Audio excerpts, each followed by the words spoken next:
حضرت خالد بن ولید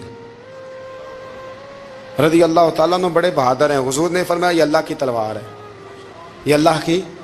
بڑے بہادر تھے, بڑے شیر دل تھے. فرماتے ہیں کبھی معذرت نہیں کرنی پڑی, کبھی جھکنا نہیں پڑا, کبھی کسی کی منت نہیں کی. اللہ نے طاقت اتنی عطا فرمائی تھی, ہمت, حوصلہ, صبر, استقامت اتنا دیا, کبھی کسی جگہ پشت نہیں لگی. لیکن فرماتے ہیں کسی وجہ سے نا ایک دن میرا عمار بن یاسر کے ساتھ کسی بات پہ اختلاف رائے ہو گیا, جھگڑا ہو گیا. توجہ ہے میری بات پر؟ فرماتے ہیں جھگڑا ہو گیا. ہمارا پتہ حال کیا ہے؟ ہمارا یہ حال ہوتا ہے کہ ہمارا جھگڑا ہو جائے تو خیر ہے, لیکن اگر پڑوسی کے بچے لڑ پڑے تو ہم کہتے ہیں اس کی روزی پاک نہیں, اس کی تربیت ٹھیک نہیں. ہمارا بھائیوں سے رٹا ہو جائے تو معاملہ اور ہے, کسی کا ہو جائے تو معاملہ اور ہے. میں بیمار ہو جاؤں تو آزمائش ہے, اور سامنے والا بیمار ہو جائے تو سزا ہے. پھر کیا ہے؟ بلکہ پنجابی کہنے نے کیتیاں نو پھڑیا ہے, یہی کہہ دیتے. اور میں بیمار ہو جاؤں تو آزمائش آگے جی اللہ کی طرف سے. ایسا نہ کریں. ہمارا فتویٰ اپنے حق میں اور ہوتا ہے, سامنے والے کے معاملے میں اور ہوتا ہے. حضرت عمار بن یاسر کی بات کر رہا تھا. جناب عمار بن یاسر رضی اللہ تعالی عنہ, حضرت عمار بن یاسر کہتے ہیں کہ حضرت خالد بن ولید کے ساتھ, جناب خالد بن ولید کہتے ہیں میری ان کے ساتھ نہ کسی بات میں اختلاف رائے ہو گیا. تو میں اب دلیر آدمی تھا, شیر آدمی تھا, کبھی جھکا نہیں تھا, کبھی کوئی معاملہ نہیں ہوا تھا, کبھی کوئی ایسی بات نہیں ہوئی تھی. آپ فرماتے ہیں جب رائے کا اختلاف ہو گیا نا, بات ذرا آگے بڑھ گئی تو نبی کریم صلی اللہ علیہ وسلم تک بات پہنچی. تو میرا یہ خیال تھا کہ حضور میری بھی سنیں گے, عمار بن یاسر کی بھی سنیں گے, پھر حضور کوئی فیصلہ کریں گے, پر قربان جاؤں وقت بدل گیا ہے نا. اب بہت بڑے چودھری ہیں, بڑے سردار ہیں, بڑے سپہ سالار ہیں حضرت خالد بن ولید, پر وقت بدل گیا. تو حضرت خالد بن ولید کہتے ہیں جب میں نے نبی کریم کی بارگاہ میں بات عرض کی, حضور تک بات پہنچی, تو میرے مصطفیٰ نے موٹی سی بات ارشاد فرمائی. رسول کریم فرمانے لگے بھئی بات مختصر سی ہے, جس نے عمار کو راضی کر لیا اس نے مجھے راضی کر لیا, اور جس نے اسے ناراض کیا اس نے مجھے ناراض کیا. فرماتے ہیں بس میری قیمت پڑ گئی, میرا قد اونچا ہو گیا. حضرت خالد بن ولید کہتے ہیں میں نے بھی کہا اب بات کیا کرنی ہے, اب تو گزارش ہی کرنی ہے, اب مدعا کیا سنانا ہے, اب تو بات کرنی ہے. فرماتے میں آگے بڑھا, اور جیسے بھی ہوا میں نے حضرت عمار بن یاسر کو راضی کیا. حضرت عمار کہتے ہیں ایک وقت وہ تھا اور ایک وقت یہ ہے, جب دونوں وقتوں کو دیکھتا ہوں تو کہتا ہوں الحمدللہ رب العالمین. یہ ساری تعریفیں اس رب کے لیے ہیں جو تمام جہانوں کو پالنے والا. وقت دیں معاملات کو, ٹائم دیں. آپ دیکھیں اللہ تبارک و تعالیٰ بڑا کریم ہے. حضرت سعد بن ابی وقاص نے قادسیہ پہ حملہ کیا تو بدھ مت عیسائی یہودی سارے کٹے, قلعہ بند ہو گئے. چاروں جانب دیوار تھی قلعے کی, بڑی بڑی فصیل, لمبی چوڑی, بڑا لمبا چوڑا گیٹ. باہر نہیں نکلتے, باہر نکلے تو جنگ ہونا. ایک علاقہ تھا وہ قلعہ بند ہو گیا. حضرت سعد بن ابی وقاص نے انتظار کیا, وہ باہر نہیں نکلتے. انہوں نے پہلے سے پلاننگ کی تھی, کوئی مہینے کا راشن لے کے وہ اندر چلے گئے. جناب سعد بن ابی وقاص کہنے لگے بھئی اب یہ دیوار تو گرانی پڑے گی, یہ دیوار جی کیسے؟ فرمانے لگے ایمان کی قوت سے. آپ نے نا انسانوں کی چار دیواری بنائی, اس دیوار کے گرد صحابی کھڑے کیے. توجہ میری طرف رکھیے گا. یوں چاروں جانب صحابہ کھڑے ہو گئے. جب صحابہ کھڑے ہوئے چاروں کونوں میں, اب یہودی, بدھ مت, عیسائی تینوں اندر ہیں. حضرت سعد بن ابی وقاص نے کہا چلو بھئی ایمان کی قوت سے بولو. صحابہ بولے لا الہ لا الہ خودی کا سر نہا لا الہ الا خودی کا تیغ فسا لا الہ الا خودی کا تیغ فسا لا الہ الا. اگرچہ بت ہے جماعت کی آستینوں میں, مجھے ہے حکم ازاں لا الہ الا. وہ 3-4 دفعہ کلمہ پڑھا تو دیواریں ہلنے لگی, کانپنے لگی. انہوں نے توڑے دروازے, باہر آ گئے. کہنے لگے کیا ہوا؟ حضرت سعد بن ابی وقاص کہنے لگے کافرو, بے ایمانو, ابھی تو ہم نے ایمان کا پہلا کلمہ بھی آدھا پڑھا ہے. ابھی تو ایمان کا پہلا کلمہ بھی لا الہ الا آدھا پڑھا ہے. اگر محمد رسول اللہ پڑھ لیتے تو تمہارا بچتا ہی کچھ نہ. ابھی تو ایمان کا پہلا کلمہ بھی آدھا پڑا ہے اور تمہاری دیواروں میں دراڑیں پڑ گئی ہیں. اللہ کرے میری ملت ایمان کا کلمہ ہی ڈانٹ کے پڑھنے لگ جائے. اگرچہ بت ہیں جماعت کی آستینوں میں, پر مجھے حکم ازاں لا الہ اور یہ دور اپنے ابراہیم کی تلاش میں ہے. صنم کدا ہے جہاں لا الہ بارہ پکڑو ان کو مارو. جس دن ابو جہل آیا ہے نا بدر میں,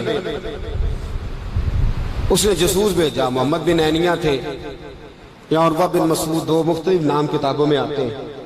وہ جاسوس چیک کر کے گیا مسلمانوں کو واپس. ابو جہل سے کہنے لگا 313 312 بندے, کچھ بچے ہیں, کچھ بوڑھے ہیں, کچھ کمزور ہیں. ابو جہل بڑا کھل کھلا کے ایسا کہنے لگا ان کو نا پشتوں پہ باندھ لو, گھوڑوں کی پشتوں پہ. جنگ کیا کرنی ہے, تلواریں ان کے پاس کوئی نہیں, لڑ یہ نہیں سکتے, باندھ لو, لے چلتے ہیں مکے, وہاں جا کے دیکھیں گے کیا کرنا. محمد بن عینیہ کہنے لگے ابو جہل ہوش کر, ہوش کر, تلواریں کوئی نہیں, زرہ کوئی نہیں, پر میں ان کا ایمان دیکھ آیا, میں ان کا ایمان. فرمایا سب نے جھولیاں اٹھائی ہو رہی ہیں, کہہ رہے ہیں یا اللہ ہمیں واپس نہ بھیجنا, ہم تیرے نبی کے قدموں پہ قربان ہونے آئے. ان کا ایمان میں. حضرت خالد بن ولید نے حملہ کیا ملک شام پہ, حملہ کیا. یہودی باہر نہیں نکلتے, باہر نکلے تو ان کا بہت بڑا لیڈر مذاکرات کرنے آیا تو ہاتھ میں زہر کی پڑیا ہے. فرمایا یہ کیا ہے؟ مذاکرات کرنے آیا تو یہ کیا؟ کہنے لگا زہر. کیا مطلب؟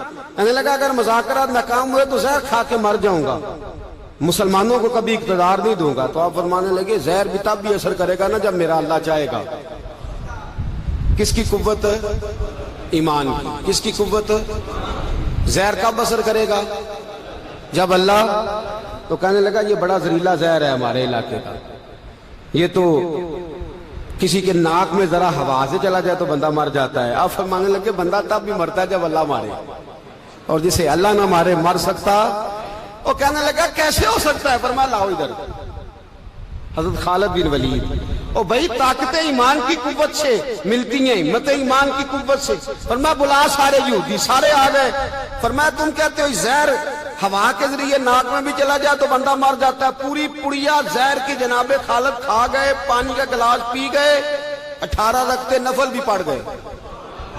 ہر 2 رکعتوں کے بعد پیچھے پلٹ کے دیکھ دے تو کتنے یہودی کلمہ پڑھ جاتے ہیں, کتنے غیر مسلم. یہ کس کی طاقت ہے؟ بولے تو صحیح ہے, بولے. ایمان بڑا قوت والا ہوتا ہے, بڑا قوت والا. اس کا پتہ کب چلے گا کہ ہمارے اندر ہے کہ نہیں؟ کروڑوں ناجائز روپیہ سامنے پڑا ہو اور بچہ عید کے لیے کپڑے بھی مانگ رہا ہو, لیکن انسان ناجائز پیسے کو ہاتھ نہ لگائے, بچے کو تسلی دے کے سلا دے, تو اس کا مطلب ہے کہ ایمان اس کے پاس ہے. میرے نبی کریم صلی اللہ علیہ وسلم نے فرمایا فحاشا, خوبصورت عورت, بری عورت, خوبصورت بھی ہو بری بھی ہو, اور دعوت گناہ بھی دے, بچہ جوان بھی ہو خوبصورت بھی ہو خواہشات بھی ہو, اور پھر بھی وہ کہے انی اخاف اللہ, نہیں بھئی میں اللہ سے ڈرتا ہوں, تو اس کا مطلب ہے اس کے پاس ایمان. یہ تو روز ہمیں پتہ چلے گا, روز پتہ چلے گا. میرے دوست اپنے ایمان کو دیکھ. حضرت مصعب ابن عمیر جنگ احد میں میرے نبی, اور یہ بڑا لاڈلا صحابی ہے میرے رسول کا, بڑا لاڈلا. مجھے اس شخصیت سے بڑا پیار ہے.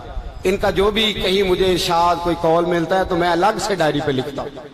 حضرت مصعب ابن عمیر کو احد میں حضور نے جھنڈا دیا تھا, ہاتھ میں جھنڈا تھا تو کافر نے ہاتھ کاٹ دیا. جناب مصعب ابن عمیر نے دوسرے ہاتھ میں پکڑ لیا.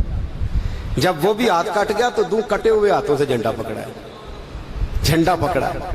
اور جناب مصعب ابن عمیر کی جب لاش کے قریب میرے نبی پاک گئے تو کٹے ہوئے ہاتھوں سے جھنڈا انہوں نے سینے سے لگایا ہوا, سینے سے. میرے نبی پاک کی آنکھوں میں آنسو آئے, اور حضور نے رو کے فرمایا یہ مصعب کے ایمان کا جھنڈا تھا جسے وہ ساتھ لے کے دنیا سے چلا گیا.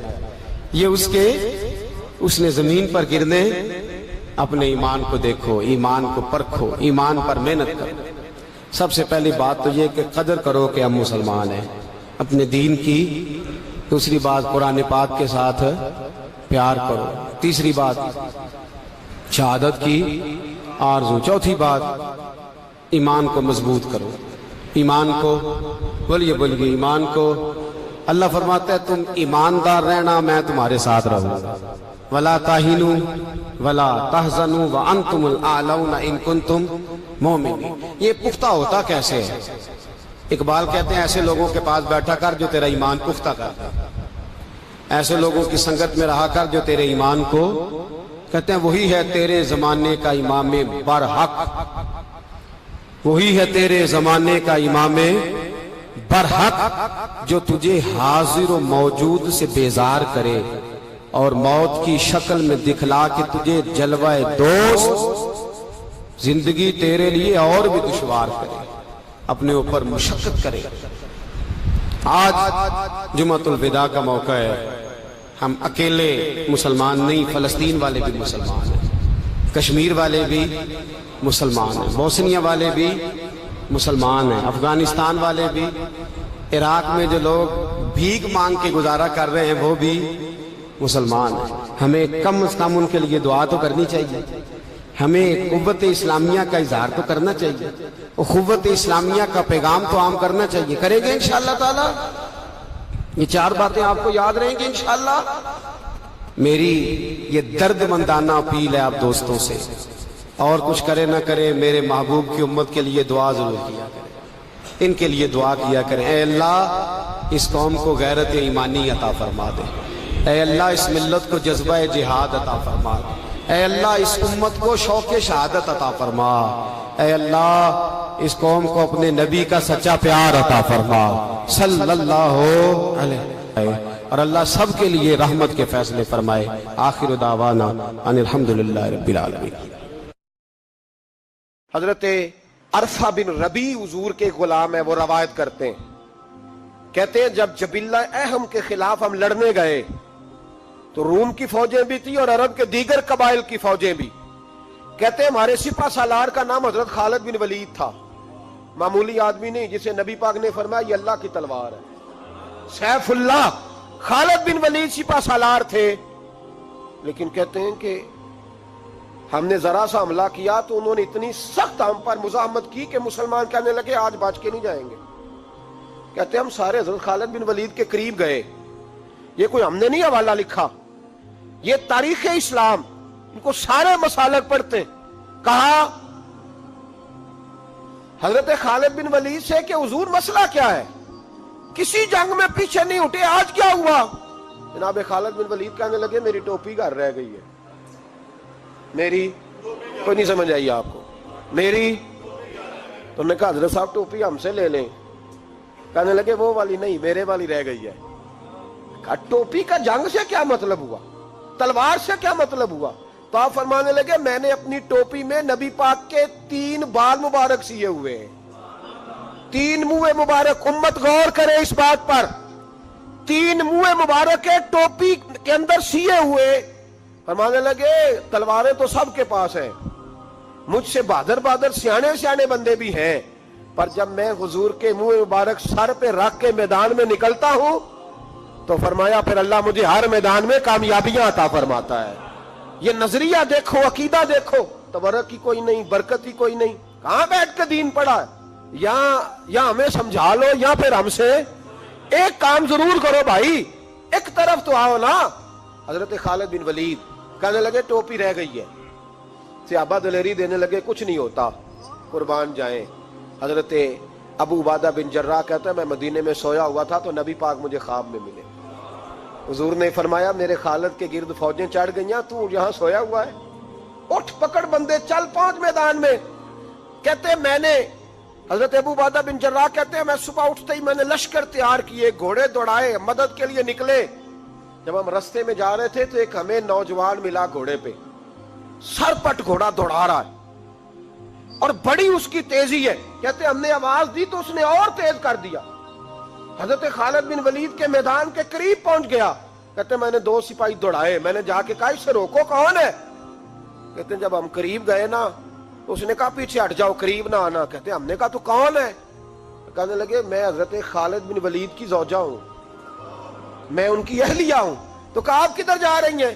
کہنے لگی وہ منہ مبارک والی ٹوپی گھر بھول گئے تھے، اور ٹوپی بھول گئے تھے. سارے راز نہیں جانتے، میں بیوی ہوں، میں جانتی ہوں کہ خالد کو کامیابی ملتی تھی مصطفیٰ کے تبرک کی برکت سے. وہ ٹوپی بھول گیا ہے، مسئلہ بن گیا ہوگا. ٹوپی پہ نظر پڑی ہے تو مجھے کوئی اور ملا نہیں. تو میں خود دینے جا رہی ہوں. حضرت ابو عبیدہ بن جراح کہتے ہیں ہم نے کہا کہ ہمیں دے دو بہن, ہم دے دیں گے. کہنے لگے نہیں, ہمیں پتا ہے اس کا ادب کس طرح کرنا ہے, کیونکہ ہمارے گھر میں رہتی ہے تو ہمیں پتا ہے ادب. اور یارو اگر یہ ذائقہ ہی نہیں تو پھر تجھے حضور کی عزت کا پتہ ہی نہیں. اگر تو حضور کے تبرک سے آشنا ہی نہیں پھر تجھے پتہ ہی نہیں رسول اللہ کے مقام کا. اقبال کہنے لگے اگر بھاؤ نہ رسیدی تمام بھول حدیث, اگر تو حضور کے قدموں تک نہیں پہنچا پھر تو ابو لہب کے کھاتے میں جائیں گی تیری نمازیں. میرے مصطفیٰ کریم سید عالم صلی اللہ علیہ وسلم کی وہ ٹوپی لے کر زوجہ کہنے لگی تمہیں ادب کا نہیں پتا, میں ہی جاؤں گی. کہا چلو. کہتی وہ دوڑی گئی. حضرت خالد بن ولید کہتے ہیں اچانک میری نظر پڑی تو کافروں کی فوج تنی ہوئی تھی, وہ ٹوٹنے لگی اور ایک شاہ سوار دوڑا آ رہا ہے. تو میں نے کہا یہ اکیلا جوان صفے کاٹتا آ رہا ہے, ہم لڑ رہے تھے تو یہ فوج ہم پر چڑھ آئی تھی, اکیلا جوان. کہتے ہیں جب وہ جوان قریب آیا تو حضرت خالد بن ولید کہنے لگے او جوان تو کون ہے, اکیلے نے سب کھول دی. تو کہتے ہیں زوجہ بول کے کہنے لگی نہیں مسئلہ جوان کا یا کمزور کا نہیں خالد, مسئلہ یہ ہے کہ ٹوپی آج میرے پاس ہے. مسئلہ یہ ہے کہ ٹوپی آج اصل شے میرے پاس ہے, تو اس لیے صفے کاٹتی جا رہی ہوں, ورنہ مجھے تو چھری بڑی مشکل سے چلانی آتی ہے. ٹوپی آج میرے پاس ہے, یہ ہے ارض جنت, یہ طیبہ کی زمین ہے, جنت بھی یہی, مال کے جنت بھی یہی ہے, یہ میرے محبوب پاک کے تبرک کی برکت ہے. حضرت خالد بن ولید رضی اللہ تعالیٰ عنہ کو زوجہ کہنے لگی ٹوپی آ گئی ہے, ٹوپی آئی ہے تو سمجھ لو فتح بھی آ گئی ہے. حضرت خالد بن ولید نے ٹوپی پہنی, اتنی دیر میں حضرت ابو عبیدہ بن جراح بھی آ گئے. کہنے لگے تگڑے رہنا, پہنچ گئے ہیں. تو حضرت خالد بن ولید کہنے لگے نام بھی پہنچتے تو خیر تھی, اب مصطفیٰ کے بال مبارک پہنچ گئے, اب حضور کے منہ مبارک. او بھائیو یہ تبرک حضور جہاں رکے, صحیح بخاری, صحیح بخاری, صحیح بخاری حوالہ میرے ذمے. تو مسجد نبی کی دیوار نہیں نہ چومنے دیتا, تو حضرت حلیمہ کے گھر کا بوسہ نہیں نہ لینے دیتا. صحیح بخاری. حضرت عبداللہ ابن عمر مدینے کے مفتی, جنہیں میرے نبی پاک نے فرمایا راجل صالح, یہ نیک آدمی ہے. وہ جب جاتے تھے نا بیت اللہ شریف مکہ معظمہ, تو وہ جگہ ڈھونڈ ڈھونڈ کے نماز پڑھتے تھے جہاں میرے نبی نے نماز پڑھی ہے. سارا بیت اللہ حرم نہیں, لیکن وہ جگہ ڈھونڈ ڈھونڈ کے جہاں میرے رسول نے نماز پڑھی ہے, حضور نے جہاں نماز پڑھی. بھائیو اگر حضور علیہ السلام کے قدموں کی مٹی سے پیار ہوگا تبھی تو مصطفیٰ سے ہوگا. لیکن یہاں یہ ظلم ہے امت کے ساتھ, یہ زیادتی ہے. میں کہتا ہوں کہ یہاں ہمیں بتاؤ ان حدیثوں کا کیا ترجمہ کریں, قرآن مجید کی ان آیات کا کیا ترجمہ. حضرت ام سلمہ حضور کی زوجہ ہیں, بخاری مسلم, ان کے پاس حضور کا ایک بال مبارک تھا, چاندی کی ڈیبیا میں بند کر کے رکھا ہوا تھا. جو لا علاج مریض ہوتا وہ حضرت ام سلمہ کے پاس لایا جاتا, وہ کہتی پیالے میں تھوڑا پانی لاؤ. پیالے میں پانی آتا تو وہ منہ مبارک کو پیالے میں ذرا بھگو دیتی, کہتی لو پی لو, اللہ شفا عطا کر دے گا. لا علاج. حضرت انس بن مالک 10 سال حضور کی نوکری کی. لوگ پوچھتے انس کیا کمایا ہے, کہنے لگے جو کمایا ہے وہ صندوق میں بند کر کے رکھا ہے. 10 سال نوکری کی نبی پاک, جو کمایا بند کر کے. انتقال کا وقت آیا تو حضرت ثابت بنانی کو بلایا, آپ کے شاگرد تھے, کہنے لگے جا بکسا کھول کے لا. کھول کے لائے تو ایک ڈبیا نکلی, فرمایا اسے بھی کھول. جب اسے بھی کھولا ایک منہ مبارک نکلا. کل زندگی کی کمائی, نبی پاک کا اقبال مبارک. کہا اس کا کیا کرنا ہے, فرمانے لگے جب مر جاؤں نا غسل دے کے تو میری منہ کھول کے زبان کے نیچے رکھ دینا. حضور اس کا کیا فائدہ, پر میں جب فرشتے حساب لینے آئیں گے من ربو کا بولیں گے, پہلا لفظ کہنے کے لیے منہ کھولوں گا تو سامنے حضور کا منہ مبارک ہوگا. پسے مردن فرشتوں نے جو تلاشی لی تو کیا نکلا, فقط تک دل کے گوشے سے خیال مصطفیٰ نکلا. اور میرے اعلیٰ حضرت مشورہ دیتے ہیں, کہتے ہیں لحد میں عشق رخ شاہ کا داغ لے کے چلے, ہم نے اندھیری رات سنی تھی چراغ لے کے چلے.